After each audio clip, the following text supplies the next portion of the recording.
Hello everyone, and welcome to this week's Motor Trade Radio podcast. Powered by Motors, the driving force behind multi-site advertising. With Philip Nothard and Curtis Hutchinson, bringing you all the chatter that matters.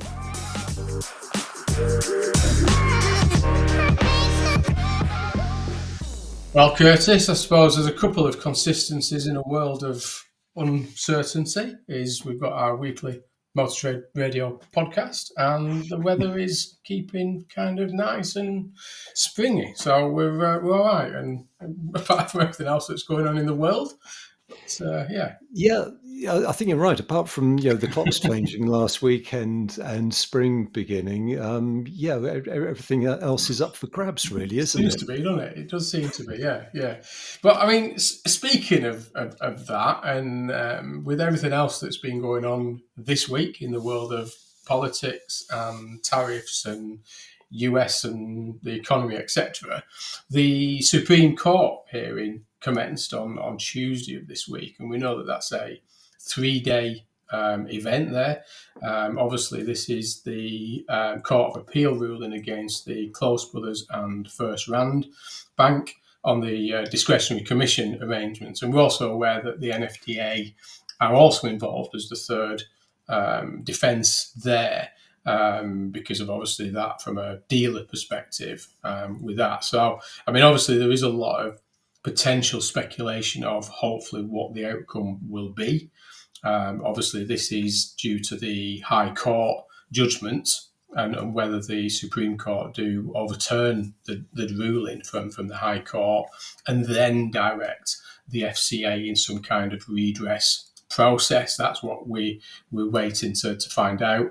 We're not quite sure of what the timings will be on this, where there'll be some rumours that does start to come out after the 3 days on Friday of this week.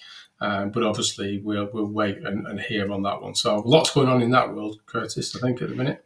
Yeah, and we'll have an update next weekend on what was actually decided, so we can cover it off next week. But this week we've got an extract from our exclusive interview with Barry Judge and Phil Jones from Motors, and they joined us to talk about the relaunch of Cazoo as a fully fledged used car marketplace with dealer listings. So we've got an extract in the second half of the show, and the full interview is available now in your podcast feed. But that story broke on Wednesday this week, and big news across the sector. Yeah, it's hit a lot of the social channels, a lot of activity on that one. So, very busy time for him, but great news, I think, is the key with that one, isn't it, Curtis?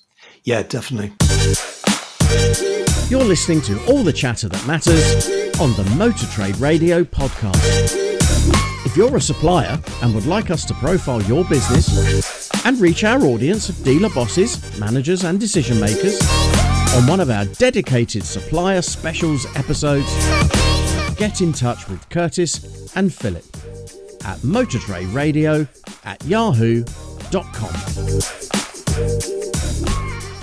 And companies already featured in our supply specials include Generational, MTC, Jigcar, Checkquick, Car Care and Auto Chat. So if you'd like us to profile your business, then just get in touch with Philip or myself. We're both on LinkedIn. And just to add a big shout out for Jigcar, who are the AI-based vehicle movement provider, and Generational, the EV battery testing specialist, because both of them have been shortlisted for a Best New Product or Service Award at this year's AM Awards. You're listening to the Motor Trade Radio podcast, powered by Motors. Headlines this week come from AM, Motor Trade News and Car Dealer, starting with used car market steady in March as days to sell improve across all dealer types. 16 car makers and the SMMT find over vehicle recycling claims. And then after the break, we'll look at some financials from Hendy Group, Saxton 4x4 and Pinewood. And we'll finish off this week with the return of another industry legend. Last week, listeners will recall Dash Gupta returned. This week, we've got another industry legend, but you'll have to stay tuned to find out who they are. Yes, definitely. So, as Curtis said there, the first headlines of this week, we're heading over to Motor Trade News. And this is used car market steady in March as time to sell improves across all dealer types, saying that the cars average 30 days in stock during March, 3 days faster than in February and 5 days quicker than in January. And this is obviously from the recent Motors Market View. And this kind of echoes some of the conversation we had with Jeremy Yeh, wasn't it, recently as well? Yeah, definitely, because Jeremy's assessment of March in terms of trade values and what was happening in the wholesale sector was very much stability. And you're right, this is very much reflected in the Motors Market View report for the month. So within the story, it goes on to say that car supermarkets recorded the fastest turnover of cars at just 21 days, followed by franchise dealers at 24 days and independents at 49 days. But all three dealer types achieved their quickest sales rates of the first quarter, which is great because now we can start to look at some of the stats in terms of what happened in Q1, and very much supported by consistent retail demand. Yeah, you're right, and within this, they always talk about obviously the vehicle pricing and average prices, and they do highlight that the, shall we say, sweet spot of the majority of the searches were for vehicles priced between £5,000 and £15,000, which seems to be reflected across the wholesale sector as well as what the dealers are focused on at the minute. Saying that the sold volumes rose both month on month and year on year across the car supermarkets, the franchise sites, and the independents, and that the average used car price for March was £17,391, representing a marginal increase of just £6 across that, but year-on-year increase of just over £200 there. So kind of some good detail in this, that actually a fairly flat month, but there has been some shifts in activity, particularly on the average prices by fuel type.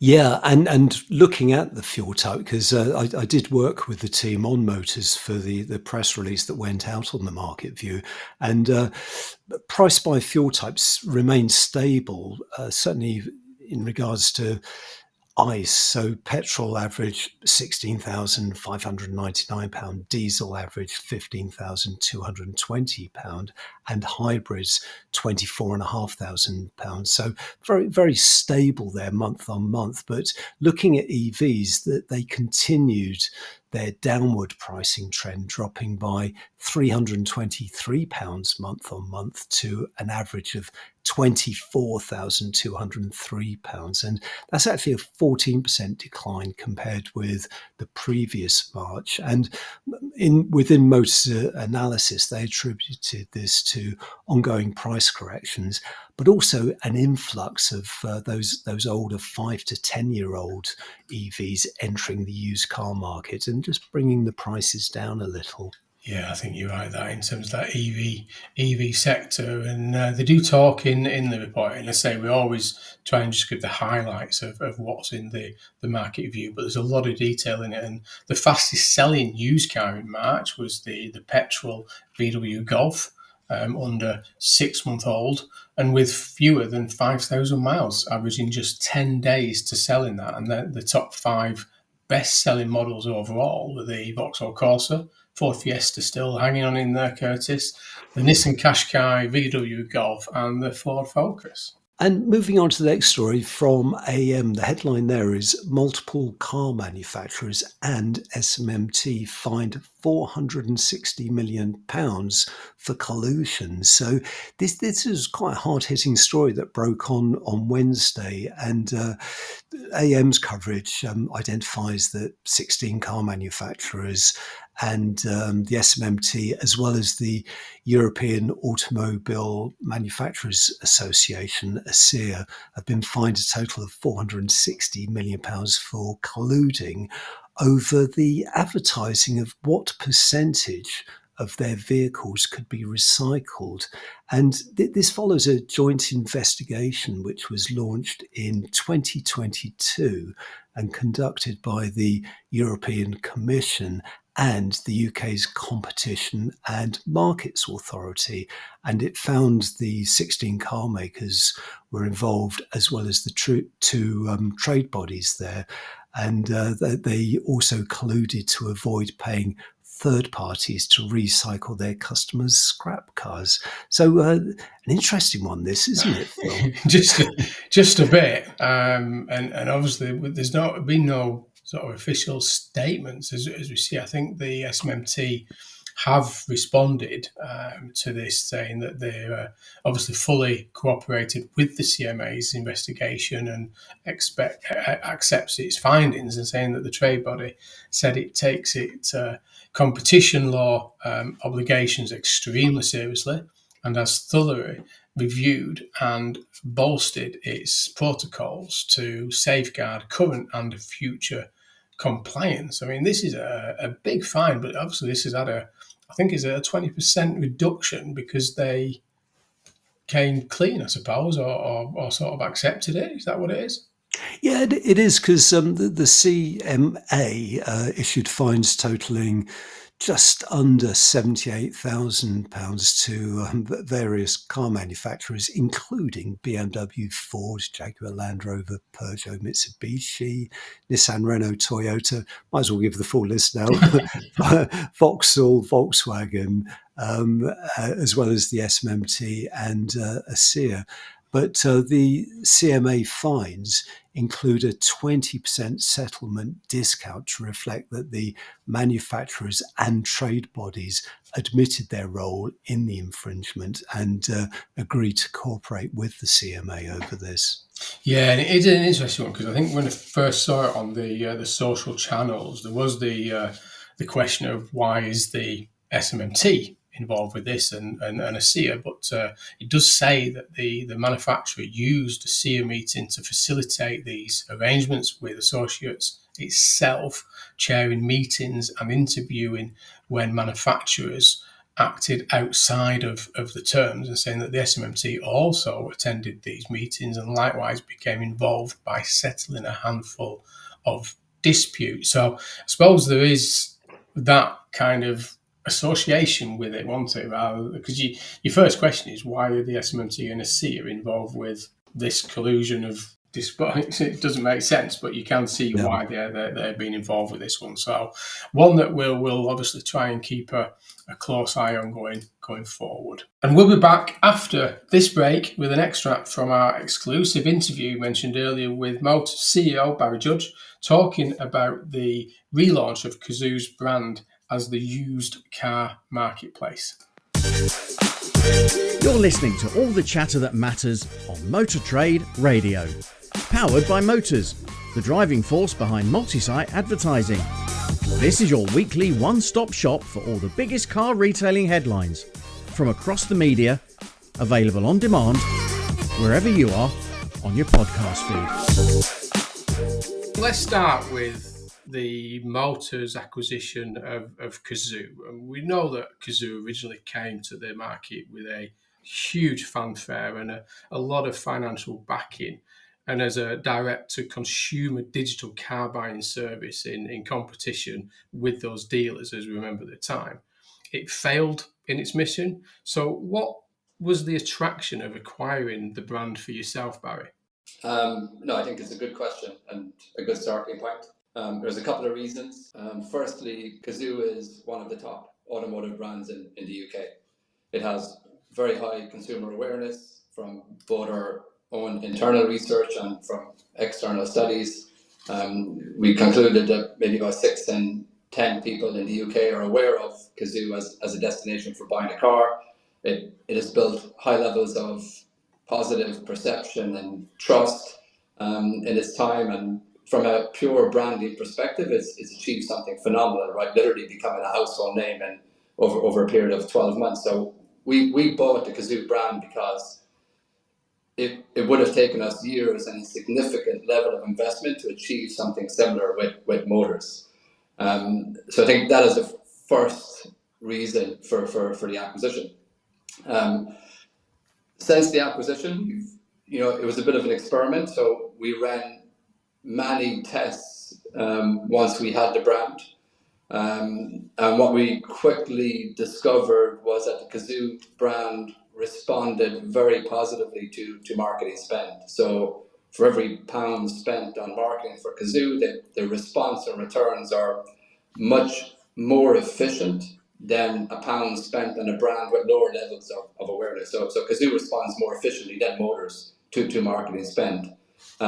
Put simply, this was the confidence we needed and proved to us that the efficiencies of the Cazoo brand were driven by its enormous awareness, which we thought then would result in huge demand side gains for our dealers. So taking that Cazoo brand with very high levels of awareness and reach, and then knowing that it translates into high levels of efficiency from marketing spend, and then connecting it to, I would say, the heritage that Motors has accumulated over the last 17 years. So by contrast, I guess Motors has much lower brand presence in the UK, but Motors has a tremendous supply side legacy. So the business has almost 20 years of building experience and expertise in pure play marketplaces.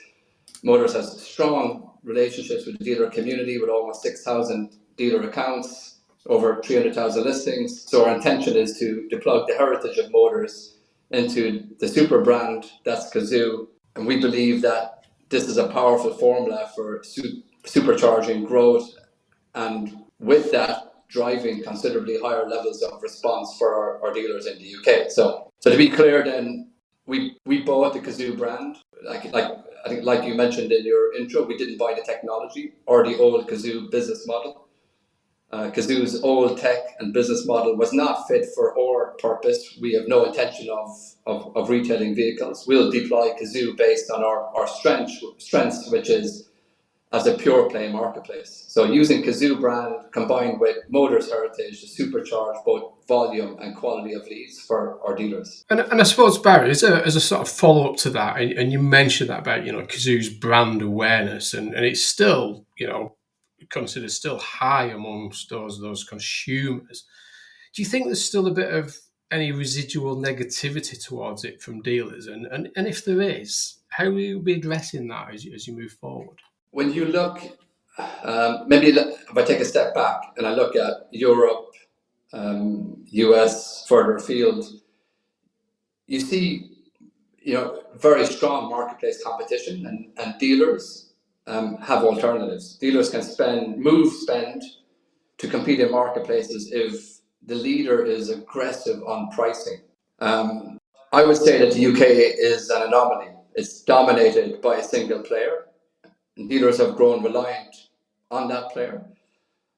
As a result, that marketplace has considerable pricing power. Now, to be honest, if I was a dealer, I would be much more upset about this predicament and would be much more focused on reducing my reliance on a single channel for the majority of my leads.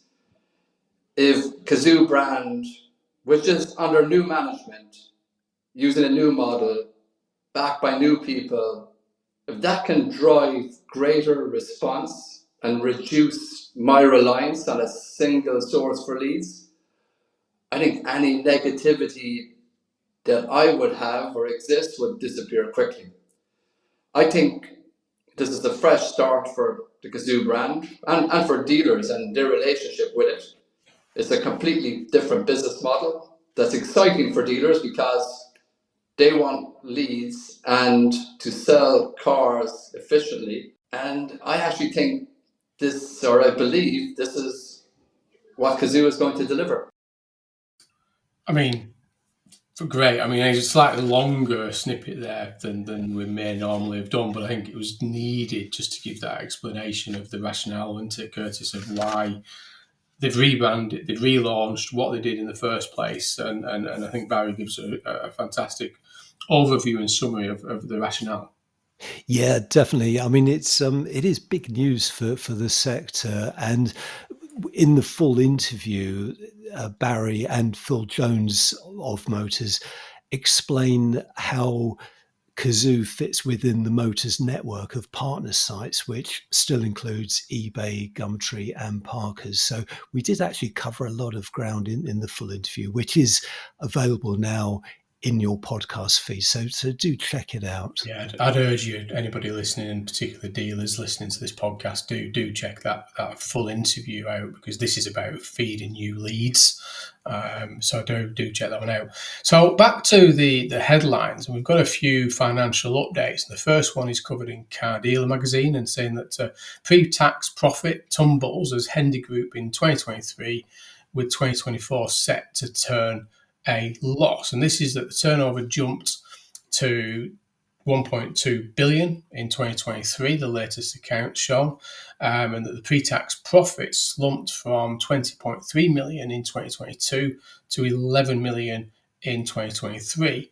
But obviously, this is where, the context behind this. This is fairly late financials, isn't it, that have been published, and we covered a lot of them 2023 performances that were, in the main, down from the prior year, weren't they?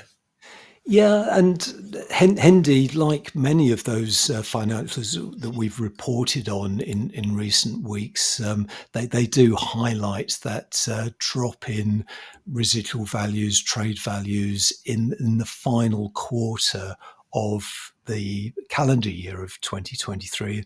And as you say, this covers the financial and calendar year up to the end of December 23. And within the figures, as you say, the turnover was 1 billion in 2022 and rose to 1.2 billion in 2023, and it consisted of over £1 billion worth in vehicle sales and 87.5 million in after sales. However, the pre-tax profits dropped from 20.3 million in 2022 to 11 million in that financial year of 2023. Yeah, and I think clearly with this, and this was, the same narrative in the majority of those 2023 trading. I mean, they still had a pre-tax profit of 11 million, so we shouldn't forget that. Although it was down from that prior trading year. But I think we spoke last week about the changes within the Hendy Group with the appointment of Dash Gupta as a non-exec. The Michael Buxton joining the business, and obviously October last year we had Duncan McPhee, who's the COO, join the operation. So there's a lot going on within that Hendy Group, and as they do state, they have forecast that the results for 2024 will be again challenging, but they do expect to return their profits back in 2025. Now, obviously, that restructuring and appointments have taken place. And, they do talk in 2023 there that, they had new dealerships to the house, such as Nissan, Renault, Dacia, and Alpina. And a few others in terms of upgrades to some of their Ford, Kia, and Mazda operations. And I think this week they swapped out Land Rover, Range Rover for a Hyundai franchise as well. Yes, yeah. So a lot happening there, as you say, with Hendy Group. And staying with Car Dealer, another update is from Saxton 4x4 post 7-figure losses for 2024 as a challenging year sees profits wiped out, saying that Saxton 4x4 published an annual accounts with Companies House. Documents show losses of almost 4 million, with turnover also down significantly, and saying that the bosses blame the economic climate, a severe market correction, and increasing operation costs. So again, this is a 2023 Is it half year? Is it to June No, 2024? it's the full year Full year, to 20. June, to June 2024. Yeah. And Saxton 4x4, I mean, it's a big standalone business based in Chelmsford in Essex, very, very well regarded, and obviously, especially in 4x4s as well as SUVs. And as you say, made losses of almost £4 million last year after profits were wiped out in what it describes as a challenging period for the business. And the results actually represent a drop of 172% when compared to the previous year, to when it made profits of 5.18 million in 2023. Now, over this period, turnover was also down 19% on the previous year, with revenue dropping from 250.4 million to 202.1 million. And within the story, it says that bosses have put the struggles down to the economic climate, this severe market correction that we saw, and as you mentioned earlier, this increase in operating profits. But it also pointed out the impact of the volatility of the EV market, because throughout the year, Saxton invested heavily in EV charging stations as part of its drive to develop its environmental plans and support uptake of EVs. Yeah, and with motortrader.com, we have a very happy and smiley Bill Burton, who is on the back of the Pinewood, turns a profit of 8.5 million and completes the DMS rollout with the Lithia UK group. And this obviously, we know that there was that breakaway, wasn't there, initially from the Pendragon and the Pinewood, with the acquisition there from Lithia. And Bill Byrne, who is the Chief Executive Officer of Pinewood Technology Group, is looking very happy with those results, and so he should be. Yeah, I mean, certainly over those last, after those last two stories, where that we were sort of reporting on drops in revenue and profits, this just shows how solid the Pinewood business is, and this report is on the 11 months to December 2024. So we're actually looking at a different period, aren't we? Because this is effectively the 2024 calendar year, with underlying profits unchanged at 8.5 million on turnover that was up 15% to 31.2 million.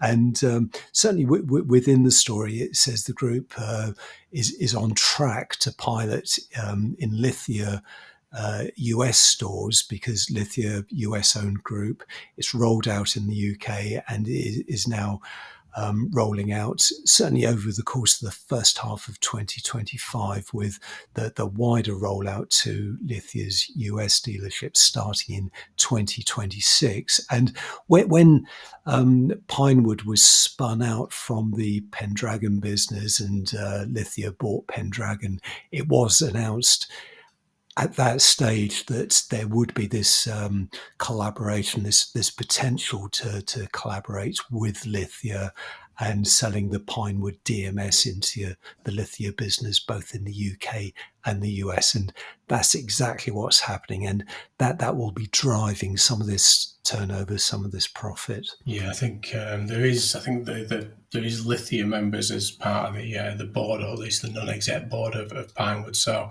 again, he's probably quite happy he's away from motor retail and more in the tech world at the minute with what's going on elsewhere. And we have a lovely final story of today, and this is the Sarah Sillars, and this is a name synonymous right across our sector. He's back to lead the IMI, the Institute of the Motor Industry. And you've met Sarah, haven't you? You go back quite a while with Sarah.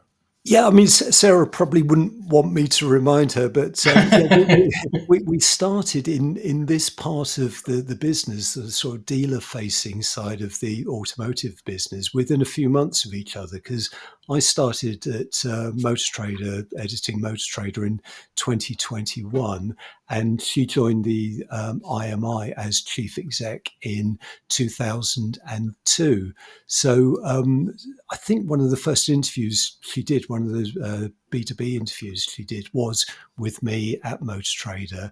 And it was great to sort of witness the changes that she made it to the IMI, because at the time it was a fairly sort of insular institute, which people didn't really know an awful lot about in the industry. But she went in and turned it around with her team and made it a major force in the sector. But what I'm finding hard to believe is that she actually left in 2009, which, as the story points out, is 16 years ago. So not quite sure where those 16 years went. But Sarah she retained a foothold in the automotive sector because she was still involved with the IMI, but she actually left to join SMMT, which from memory I think was a skills body for the aerospace engineering industry. But she did retain, as I say, that interest in automotive. And as you say, she's now come back as acting chief exec of the IMI, taking over from Kevin Finn, who steps down from the role at the end of this month. Yeah, fantastic. And I'm sure they'll be welcoming Sarah back in that position with open arms. So best of luck with that one, Sarah. But that's it for this week, Curtis. I think we've tried to cover quite a bit there. Obviously, lots going on still in the global tariff climate, which we won't get involved with this week. We'll wait until...